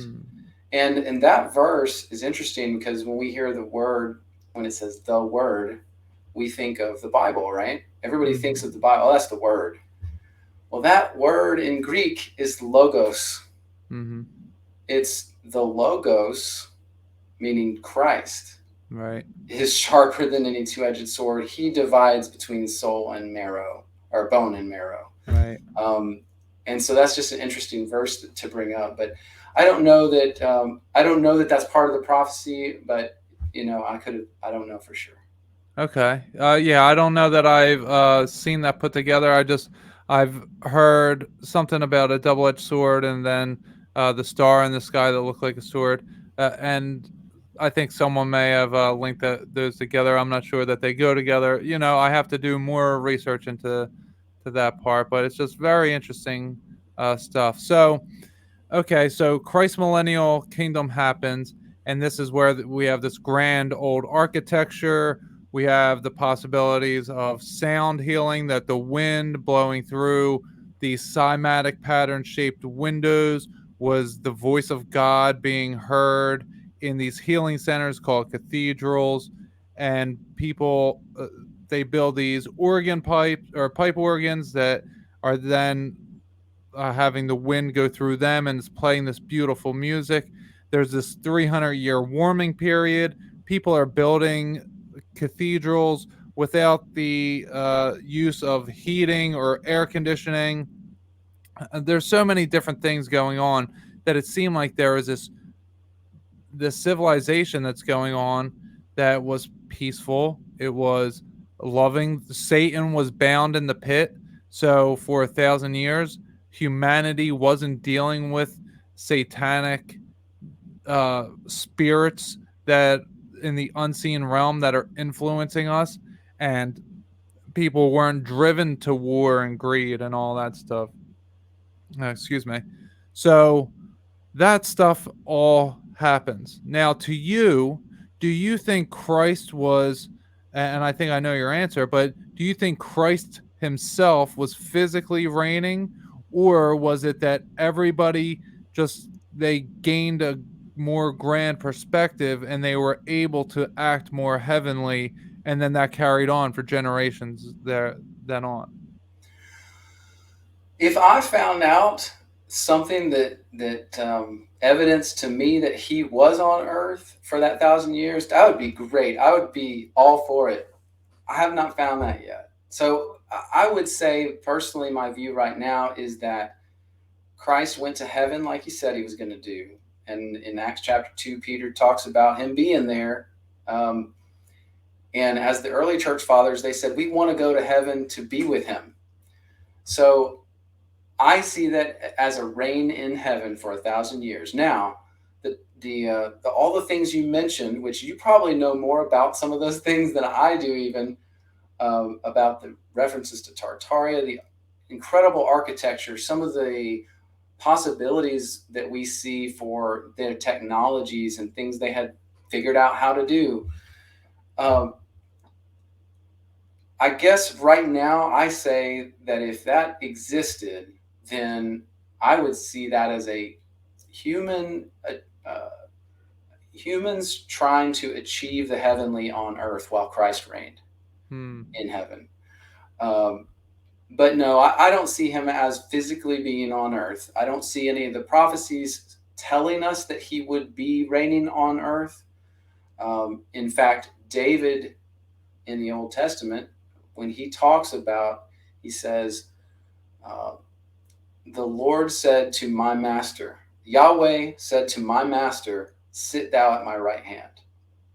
And so when Peter in Acts chapter 2 talks about Christ is sitting on the throne at the right hand of God, that's where I expect him to be. So that to me is my belief that during that 1,000 years, he was in heaven reigning. And that I would imagine, like you said, if Satan was bound and Christ on the throne in heaven and mankind knows it, they're going to act a certain way and do certain things. And perhaps that was the golden age we all are seeing evidence of. And so that's kind of my take on it at this point. But again, it's hard to find the evidence for all these things and put it all together in a way that makes sense. And I really hate the fact that it's so hard. I feel like, man, if we just had it, whoever is hiding it would just release it so that we could know, because I see the pictures. I see the pictures of the buildings that look like they're built under the ground, right? And mud floods. We call them the mud floods. Looks like it has been filled in, and then people built on top of it. And then the architecture, we've got the World's Fairs that look so incredible. And back into the 1800s, and it's just like, man, what? Now everything compared to that looks like a dump. Why? Why is it this way? It's even called brutalism nowadays. That's the style of architecture we have. They literally call it that because they have to tell us everything. It's crazy. But yeah, I see all those things, and to me that is evidence of something. But it's really hard to figure out from a very rational standpoint what exactly it's evidence of. Now, we know that Tartaria existed 100%. There's books about it, right? There's mentions of it. There's maps that have it. We know Tartaria exists. On this globe back here. There you go. And so there are things we do know and things we don't know. And it's just so hard. I wish that we had more of the pieces of that puzzle, really, for me. Yeah. Yeah, no, I definitely agree with you, and that's where I think the destruction of that civilization was the end of the Millennial Kingdom, or at least it was after the Millennial Kingdom when Satan, which is the adversary, they were loose from the pit. They, him, however it works, Satan and his minions, they were loose from the pit, and they came back and things started to be destroyed. The stars fell to earth, like Jesus said in 1833, November 12th, 1833, 100,000. The Leonid meteor shower, 100,000 stars are falling to earth. People think it's the end of the world. And then we have all these pictures in the 1840s, 50s, and 60s. No people are in any of the cities. It's almost as if they all went underground because of some kind of event. Then we have evidence of the mud floods and the World's Fairs when everybody resurfaces. I don't know what happened. I actually think that the Carrington event would have been the rapture. I have to do more research into it, but the Carrington event happened September 1st and 2nd, 1859, and the Constitution of the United States went into effect March 3rd, 1789, which is 70 years and 5 full months later, which is the prophecy, and I think it's not Isaiah. Say I forget who, Jeremiah maybe. I forget who exactly says it, but they say 70 years, 5 months Babylon would be ruling for, and the Constitution is March 3rd, 1789. 70 years and 5 full months later, the Carrington event happens. And I think that to me is the rapture event. So there's a lot of weird stuff that happened in that time period. But again, we don't know what year that stuff actually is because so let me ask you this. Have you come across the coins and the maps and the buildings and the tombstones that say like I-600 but are claimed to be 1600? I have seen them. Yes. Yeah. I do have, I research stuff like everybody, and I save all that stuff. I've got troves of it, but it's hard. I think again, you've probably done more than I have in that The research. later time period. Yeah, I think you have, but I've seen it. Again, it's like I've looked at coins. So I go to coin collector sites and I scour through these ancient coins they're selling, because you can get, you can go 1st century, 2nd century. You can just go up through the years and look at them all. But man, even doing that, I had a really hard time finding a lot of them, that really evidenced it. And then of course, some of them are beat up. It's hard to tell anyway, but man, it's just, to me, it's so frustrating just because I can't, and again, maybe you've found more information than me, but it's just like, man, it looks like that's right. It looks like they're using the I and, then the year, and gosh darn it, that they just vanished 1,000 years. But I mean, it's hard, man. I think that we are all going to be striving together at this. I really do. And more and more people joining us, by the way, right, in wanting to know the truth. And I think that things are going to drive towards a point we will get that. We'll get the answers. But I think it's going to take some time. Yeah. Oh, I definitely think so, because like you just mentioned that maybe I have done a little more research into the later times. You have done it in the earlier times. So I think our work really goes hand in hand. And if someone wants to study your stuff and my stuff, they can get a really good idea of, okay, maybe history isn't what we're told it is. Maybe this, I mean, it lines up biblically, it lines up historically. The only thing that both of us and all of us that are doing this work, the wall we run into is the years. They don't make sense. And there are different things in history that say like this Egyptian king was taking over in 997 and they wanted him to be more important, so they switched the year to 1000. because then it would be like a more specific starting point for this king, and he would be more important. There are things like that all over the place. So when you start to add those little things up, or just realize that time has been manipulated, like you said, the Catholics really threatened everybody in making sure that they use the timeline that they wanted. So that is the only thing that we bump up against is the year, and we don't know what it is.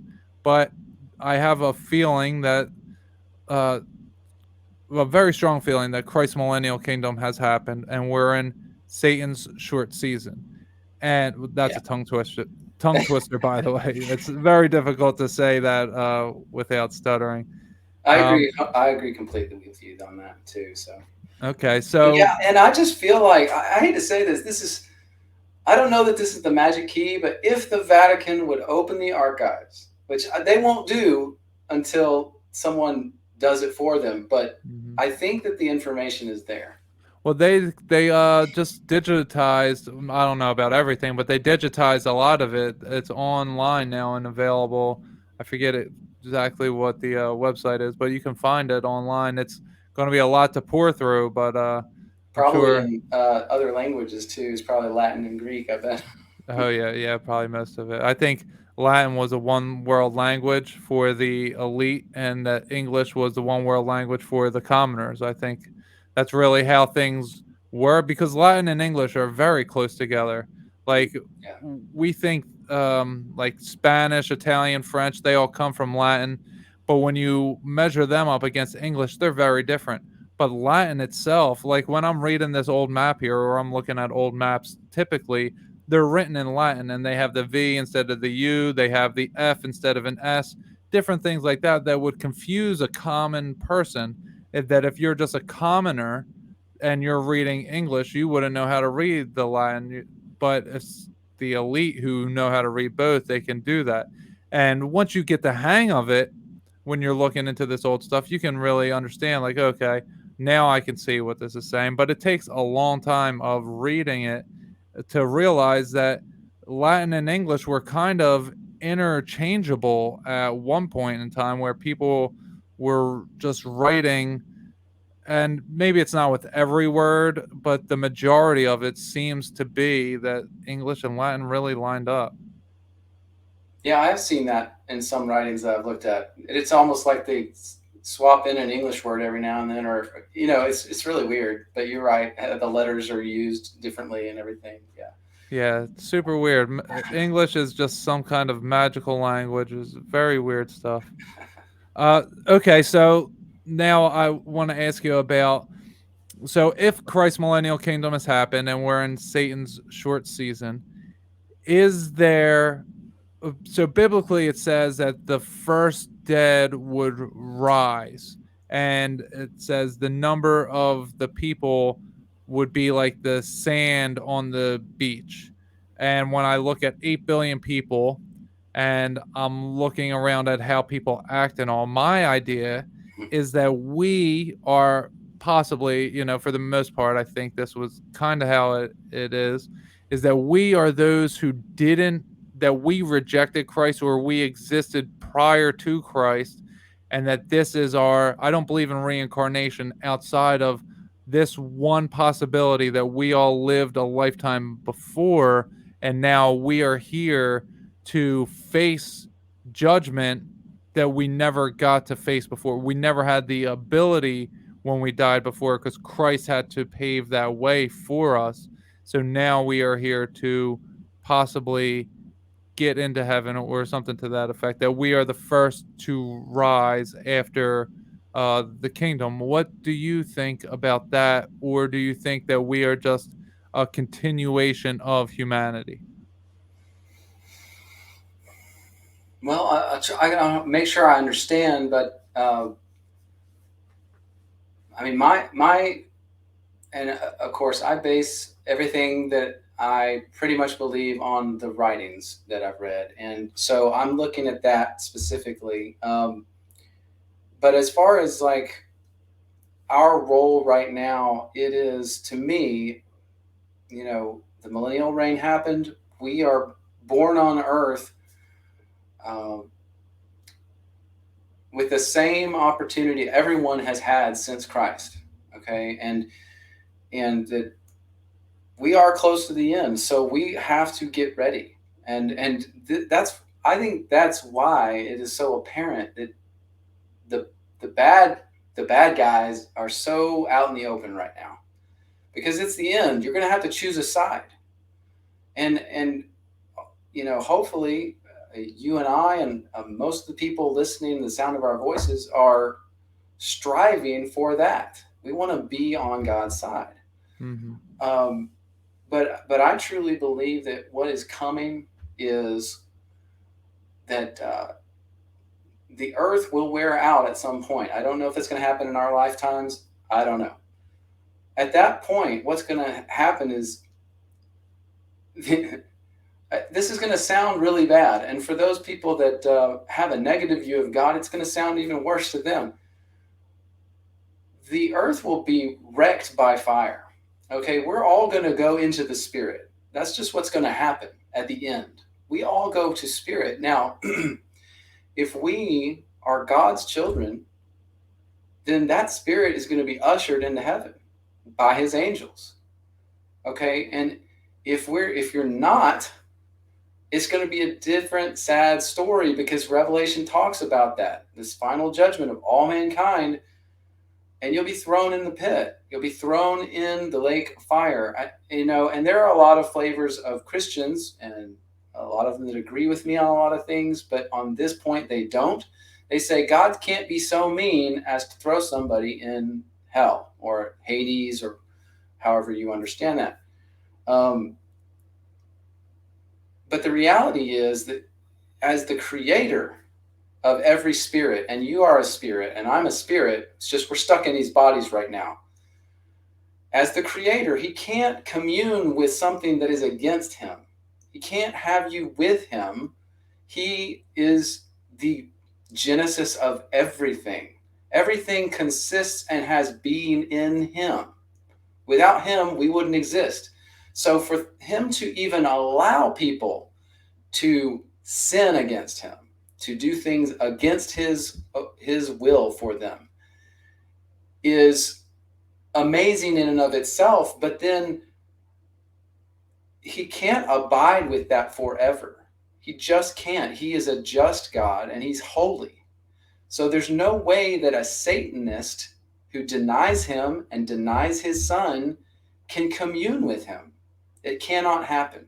So at this end, when the final judgment occurs, those who will totally reject God, they will go to the place of corruption. That is the natural place for those who do not accept him. In fact, that's the natural place for all of us to go, because we are, and this is a long story to get here, but we are in these corrupt flesh bodies that we never were meant for. God intended us for something higher than we are now in, but because of sin and the fall, we're stuck here until he consummates everything. Okay. Mm-hmm. So the reality is that this end, this judgment, when it comes, and it could be in 20 years, it could be in 150, it could be in 500 years from now. I don't know for sure. But when it comes, every man is going to go with God or into Hades to corruption. And Satan's going to go down there too. And it almost sounds in some of the prophecies like they will all be destroyed. There's question on that. People debate whether it's, they're tormented eternally, which I don't necessarily know for sure if that's true, or if they're just destroyed at that point. But you have to come and you have to be going after God if you want to be in his kingdom. You can't be against him if you want to be in his kingdom. So that's to me what is in the future, and it may be in the short term or the long term future. But does that even come close to answering your question? It somewhat. I was asking about like the people that we are. Would we be the first that to raise after the Millennial Kingdom, the way that Scripture talks about? Yeah, I think my opinion is that everyone who died after Christ, their spirit is ushered to heaven at their death. Okay, it says in the New Testament many times, especially in the Greek, and you do have to read the Greek to understand this. It says he defeated death and Hades. Well, the words in Greek are Thanatos and Hades. Thanatos was the Greek deity, but also an angel who was seen as the one who took men's souls to Hades after they die. So when you die, Thanatos was the one that was supposed to grab your soul, your spirit, and take it down to Hades to corruption. Well, Christ defeated him when he died. He defeated Thanatos and he defeated Hades, which was also another deity that was seen as the ruler of the underworld. So them being defeated, now if you follow God and accept Christ as his son, you are taken to heaven and don't have to go there. Which, by the way, everyone before Christ did go there. Even the good guys. There was a place in Hades, and Enoch talks about this in the book of Enoch. There is a holding place for the righteous in Hades. And when Christ went down there after his death, he broke their chains and took them into heaven. So that's the breaking the chains of the captives that people talk about, but they don't know what they're talking about because most people don't understand what Christ did down there when he went to the grave. So I see that being the first resurrection was when Christ went down there, took all those from Adam to Abraham to Noah, all forward to the time of Christ, and he took them up to heaven. That was the first resurrection. Okay. So since that time, followers of God in Christ that have died have gone to heaven. Their spirits go to heaven. Right. Okay. Yeah. So that definitely gives me a clear answer on what I was asking. So you brought a lot of ideas into my mind that I've already had, and I want to share them with you here when you were talking about the destruction by fire. So what I have picked up on in my intuitive thinking and in all of my discussions with God is that there's going to be a solar flare that kills us all immediately, burns out the earth. It's just going to destroy it all in this decade, actually, is what I've gotten, was like 2027, 2028, something like that. I don't like putting years on things, but this is something that I've heard repeatedly in all my different talks with God, that it would be a solar flare. So when we talk about eternal torture, like when I imagine that the scorpion race that was released for 5 months and then was cast back into the abyss, I look at gargoyles and I'm like, were they the scorpion race that was released on the earth? And when they're cast into the abyss, does that mean that they're just cast into rock, but their spirit is still there? So now they're being tortured, that they're locked in these bodies that they can't do anything with. Like, that would be torturous if you're just locked in place forever and you can't sleep. So I have the idea that maybe that's eternal torture. And when this solar flare hits, we have this idea of space. I'm not sure what space is. To me, it's a liquid. But we know when something is so cold that it burns, right? You can get frostbite because you're being burned. Well, if the earth was burned up and then there's no physical earth, and now your spirit doesn't go to heaven and you're left with nowhere to go, you would eternally burn by being stuck in this, in quote unquote, space, and you wouldn't be able to do anything. So you would be being tortured, and you would just see heaven, and you would be on the outside eternally looking at it, because you yourself may become some kind of rock that is just floating in space that we would call an asteroid or a meteor or something like that. And so when you were saying that, it was like painting the picture of what exactly, because I've had these ideas separately. those types of things. But as you were speaking, it all kind of just clicked in place. It's like the gears like click, click, click, boom, and locked in place for me. Yeah, it's interesting too. I don't know how closely you follow the news, but they report about a solar flare that's going to possibly destroy us or stop communications like every week now. I don't. Yeah. It's really interesting how they are using that as a scare tactic. Yeah, as a scare tactic. I don't know what the goal there is, but there's so many things going on right now that who knows? It could be a threat, right? Yeah. From one group to another. Who knows? I'm just saying it's just very interesting. But I see it as highly plausible, like you said, that could be how that goes down. I don't know. Yeah. Plausible, though. I have an app that it's called the Disaster app. This guy, Suspicious Observers on YouTube. He has, I don't know, 1 million followers almost or whatever. And he has his own app, and it gives you updates and warnings on earthquakes, solar flares, all sorts of stuff. And I've been getting a solar flare alert like almost every day for the last couple of weeks, saying minor blackout, minor radio blackout, all sorts of different stuff like that.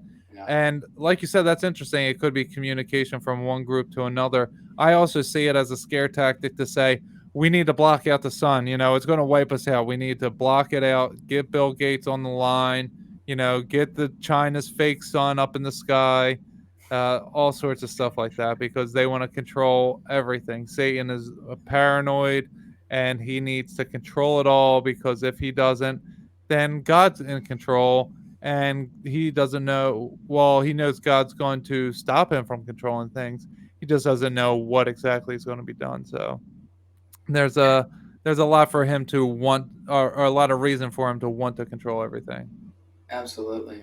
And it's interesting to me. I just for some reason thought, for the one that knows he's going to lose this war, he has to keep all his followers in the dark thinking they're going to win it, right? Yeah. He has to lie to every one of his followers to keep them in the dark so they will keep fighting for his side, even though he knows he will lose.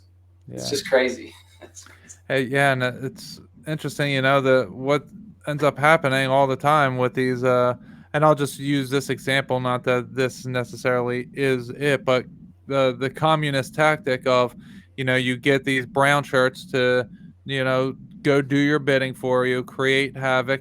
And then they're the first ones that you kill off once you have control. That's what, and people just don't look at history that way. And they don't understand that that's what they're doing when they're in the streets doing these violent things, that they're just being useful to Satan, and that they're the first to go because they think that they have some kind of power now because they help get Satan into power, and Satan's like, no, I can't have that. You got to go because now you think you're above everyone else, but no, I'm above everyone else. I'm going to kill you first to show you. Yeah, that's how it works. You're the tool, and you think that you might get something out of it, but in the end, no. That power is always amassed at the top, and you are always thrown to the side at the end. So yeah. All right. Well, this has been such a great conversation, my friend. Very insightful. I learned a lot here tonight. I'm so glad that you were able to come on here. Was there anything that we didn't touch on that you wanted to mention briefly to the audience? Well, I don't think so. I mean, anyone who's interested in this stuff, and I'll just say, about me, again, it's all about these writings, and my channel goes specifically into what did the writings say, and even what the Bible says. It's probably in a lot of ways not what you have heard about the Bible. So I just would encourage anyone who's interested in that to look me up. But that's what I do, and it's very focused on all those writings and the Bible. We have the Dead Sea Scrolls, early church fathers, Enoch, Jasher, Jubilees, all the old Jewish writings, and it's something you won't find many places. So I would encourage anyone who's interested in that kind of thing, learning more about the Bible.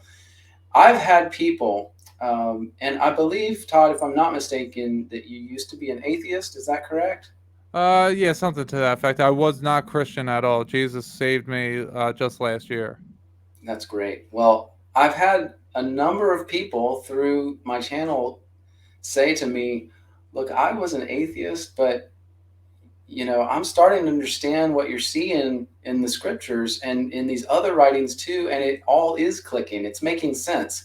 And so, this journey we're all on together is a good one. And I just think that it's cool, things like your channel where you have this experience that I don't have in some of these more modern things. And for some reason, God laid it on me to look at that old stuff and really dig into those writings. But let's all be on this journey together. That to me is what's exciting about what we're doing. And when people come online and watch our stuff, it's like, you're joining in, we're on this journey together.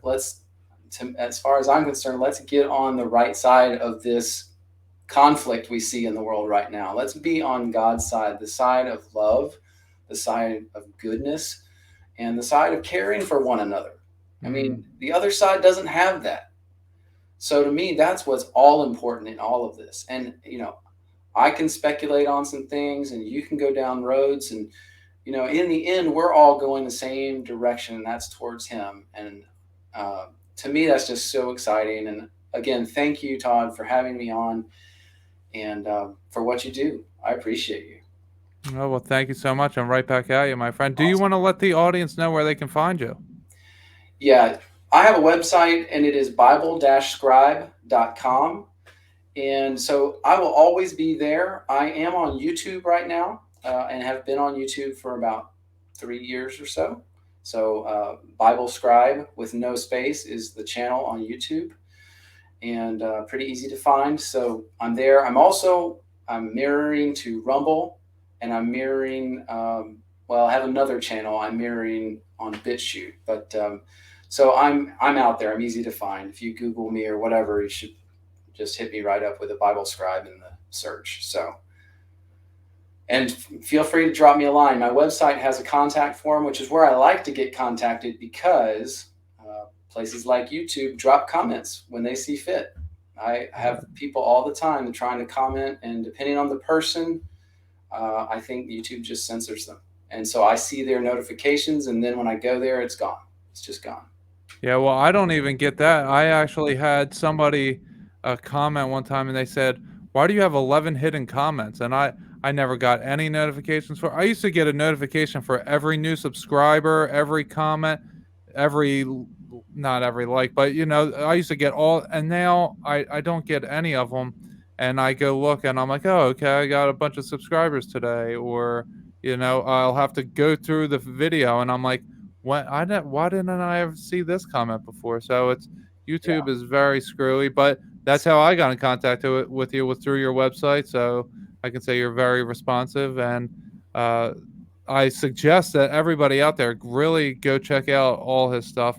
There's a lot of stuff on his YouTube channel where you can spend a lot of time absorbing information. And I'll send this to you when I get the video all done, and you can throw it up on your channel if you want.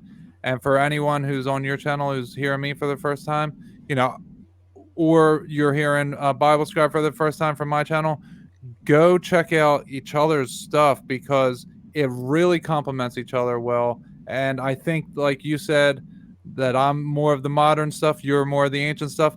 I think God did that for a reason, because there's so much to it. It's so dense that someone can't do it all in a timely manner, in the timely manner that we have.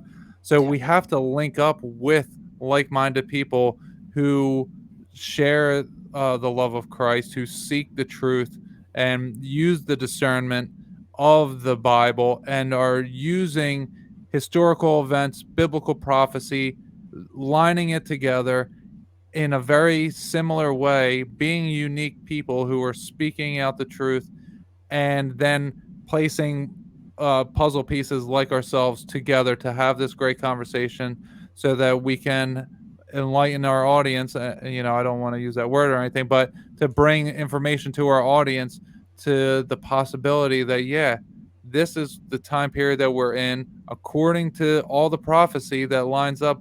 We're not just 2,000 years removed from Christ and nothing biblical has happened.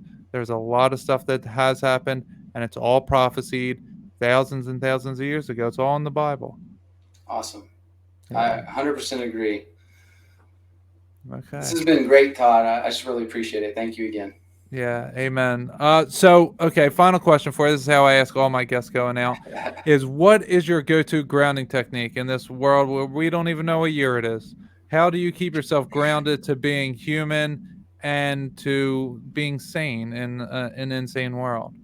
That is a great question. And it's interesting. I get outside.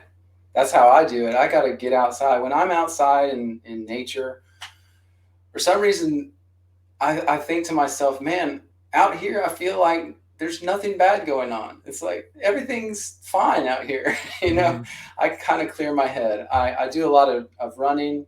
I switch that up with cycling sometimes, and I get on a nearby river and kayak and stuff like that too. So that's how I get away and clear my mind. It's get out there where there's nobody else and then just think. I love all that. That's stuff that I always preach myself. So love all that. And anytime you want to come back on the show, you are more than welcome. If you ever got anything you want to present specifically, just let me know and we will definitely link up. This was a great conversation and I'm honored to have had you on. Awesome. Let's do it. All right. So everybody who's listening, make sure you stay tuned for the outro and we will see you there.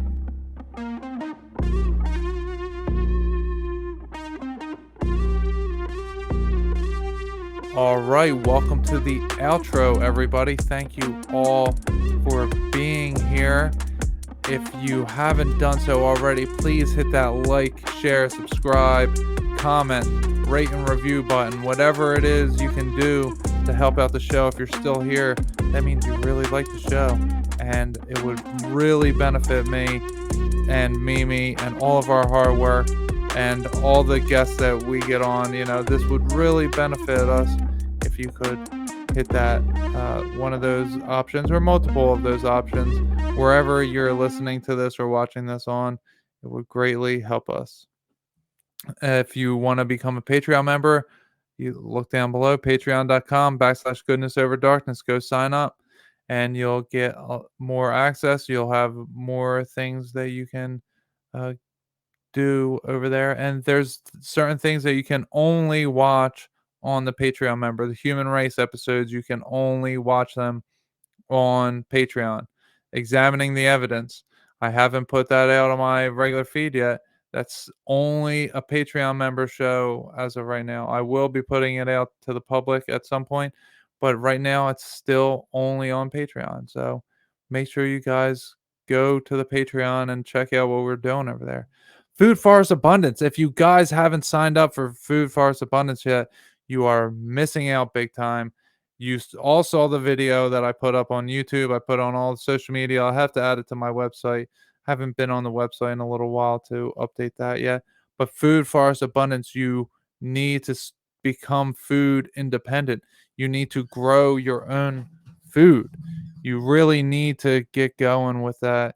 Food Forest Abundance is going to be a big jumping off point if you go use them. Get a blueprint and see what they offer. They will do many different things for you that you, as just maybe you have a great knowledge or maybe you have no knowledge, but they still have access to things that we don't have. They'll take satellite images of your yard to plan out a blueprint. They will see what the soil content is. They will give you, they have access to so many different types of plants, and they will buy local as best as they can so that they're not profiting, just big, large companies, that they're going to try their best to do everything that is going to help out the local people in your area. So it's the best stuff for you is the local stuff, and that's what they really try doing. So Food Forest Abundance, and use the discount code Godcast. I believe that'll get you 5% off. So go ahead and do yourself a favor and get your blueprint today. All right, so I want to talk about the episode a little bit. And this episode Fantastic. But before I get into that, I haven't been on. I was used to doing 3 shows a week for almost a year, and I got so used to talking to you guys about what was going on, and now I don't have the same schedule to be able to do that. I'm in the middle of trying to switch day jobs at the moment. So that's, my work has been hectic and it's really eating into my time. So I'm trying to get a job that's more stable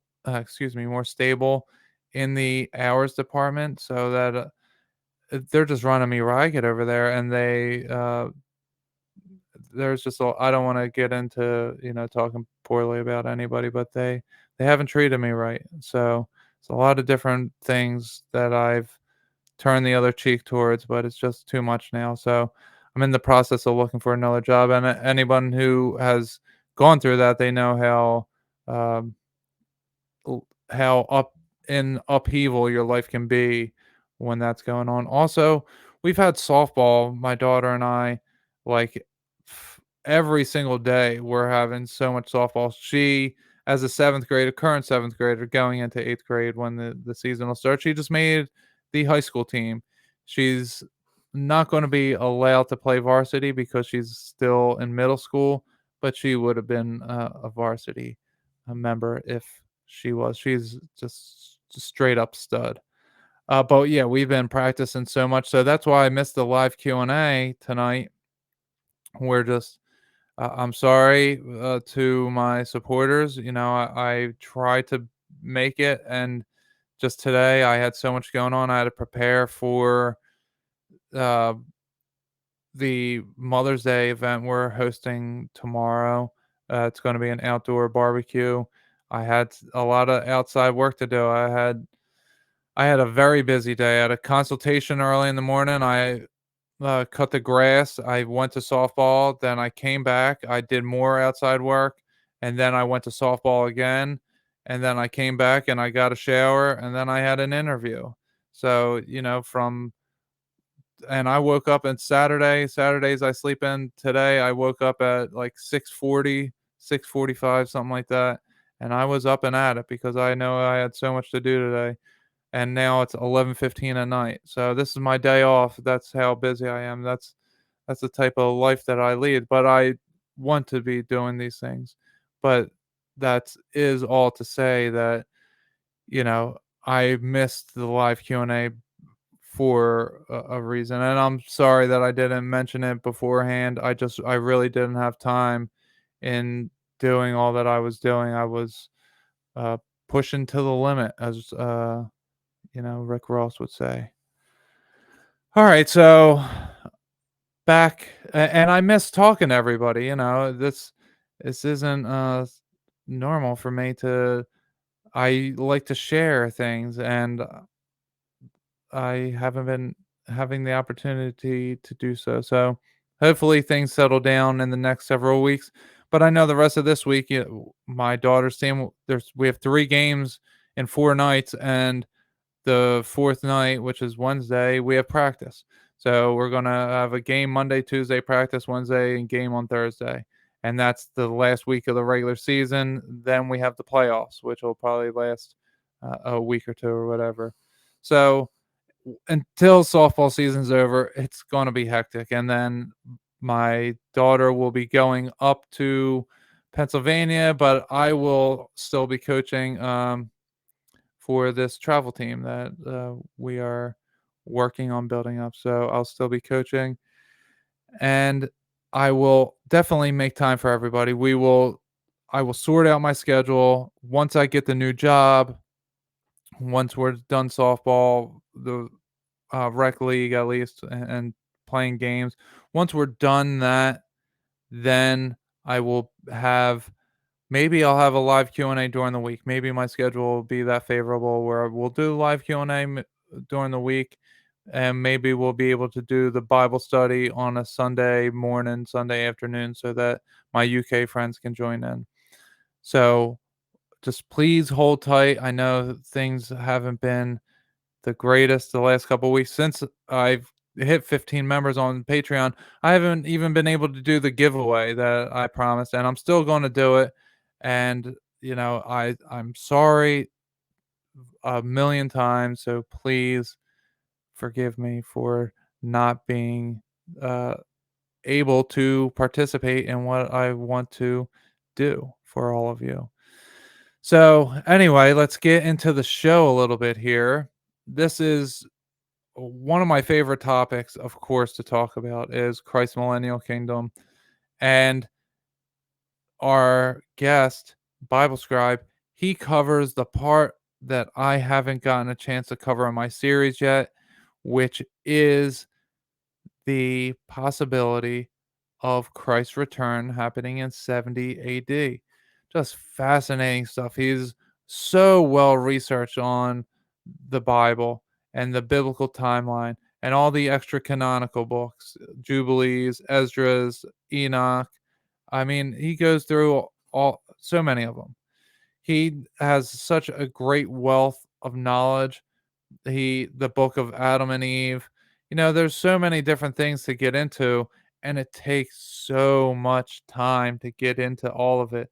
And he has done that, and then he's done a really, really great job with it. I highly suggest that you guys check out his YouTube channel, check out his website, go immerse yourself in that information. If you like Christ Millennial Kingdom, well, you want to know how it started, go to his work. Until I can get a video up myself, and even after I get a video up myself, I will recommend his stuff because it is top notch. Like I said in the beginning, his work really inspired me to make sure that I was doing the slides the way that I did them with Jesus's words, as well as the historical event on the same slide. That's because I want to be very exact so I'm making sure the audience sees the connection that I'm making there. It's not just some whimsical thing that I'm throwing out there because I had the thought about it. So this was a fantastic episode, and I look forward to many more conversations with him. He's very knowledgeable. He's a great man of Christ. My crown, the top of my brain, my crown chakra, if you will, it was it was just like womp womp womp. It was the muscle was just moving and flowing. The spirit was flowing as we were talking, and there was a lot of creative juices flowing, a lot of connectivity happening. Just awesome stuff that I don't typically get that feeling from someone. So, he is definitely a great man of Christ, and I appreciate him coming on. I really enjoy his work, and anyone who comes on that I enjoy their work, it's just amazing to be able to speak to those people. So, go check out all of his stuff. I think that's going to do it. I am very exhausted after all the day that I had, and I'm going to get this episode out on Mother's Day or maybe the day after, but I'm going to be editing it probably on Mother's Day. So I want to go get to bed. Mimi is she needs my love, and we haven't been able to spend a lot of time together, and she's with the baby at the moment, but uh I love Mimi so much, and happy Mother's Day to her. She deserves it. She keeps the house running fluidly. So if anyone's listening to this, go in the comments or in the description of the video, the audio, wherever you're listening to this, go to Mimi's IG account, which is in any episode, and send a happy Mother's Day message to her, whether DM or just on whatever post she has recent. Say happy Mother's Day to her. She deserves it. Mimi is awesome, and I love her so so much. I couldn't be the man that I am without her being the woman that she is, and I truly mean that. Mimi means the world to me. So happy Mother's Day to you, my love. And without further ado, I am gonna sign out for tonight. So bye everybody. I will see you on the next one.